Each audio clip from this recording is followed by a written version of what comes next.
কোরআন দিয়েছি। এই কোরআনের যে আলোচনাকে যে শুনেছে এবং এই কোরআনের আলোচনাকে শুনে যে নিজের মধ্যে ফিট করেছে, যে নিজের মধ্যে ফিটিং করে নিয়েছে, যে নিজে এই কোরআনকে শুনে আমল করা শুরু করেছে, তার আমল এত দামি হবে, তার আমল এত দামি হবে, কাল হাসরের ময়দানে তাকে প্রথমকারী সিরিয়ালে তাদেরকে অন্তর্ভুক্ত করা হবে। সুবহানাল্লাহ।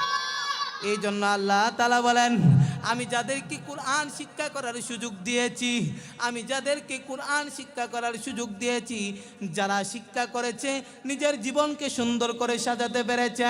এ বন্ধু, খুব সুন্দর করে খেয়াল করো, তোমরা যারা কোরআন শিক্ষা গ্রহণ করেছো তোমরা হেরে যাও নাই, তোমাদের জীবনটা বড়ই কামিয়াবি।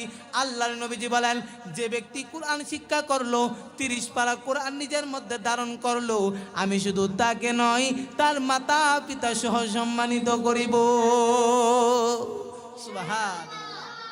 কাল হাসরের ময়দানে যখন আপনাকে দাঁড় করিয়ে দেওয়া হবে আর যখন জিজ্ঞাসা হবে কাল হাসরের ময়দানে যে কিয়ামত শুরু হয়ে গিয়েছে, কে কে আছো কোরআনে হাফেজের মা, কে কে আছো কোরআনে হাফেজের বাবা, তোমরা সুন্দর করে হাত তুলম।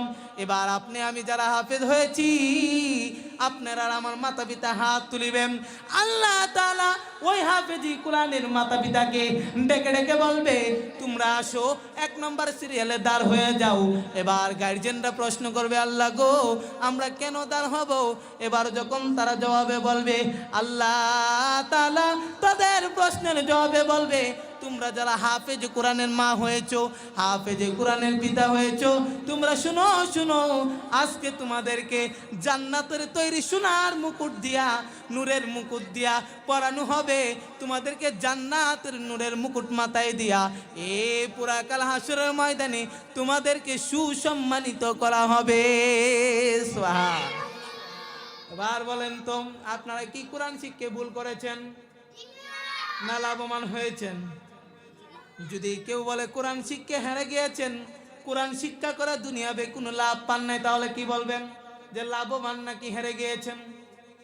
জুড়ে বলেন। এ বন্ধু, জুড়ে বলতে হবে। তখন তোমার জবান বন্ধ করে ফেলো। তুমি যা বলতেছো তুমি বুঝি আমাকে আটকাইতে এসেছো।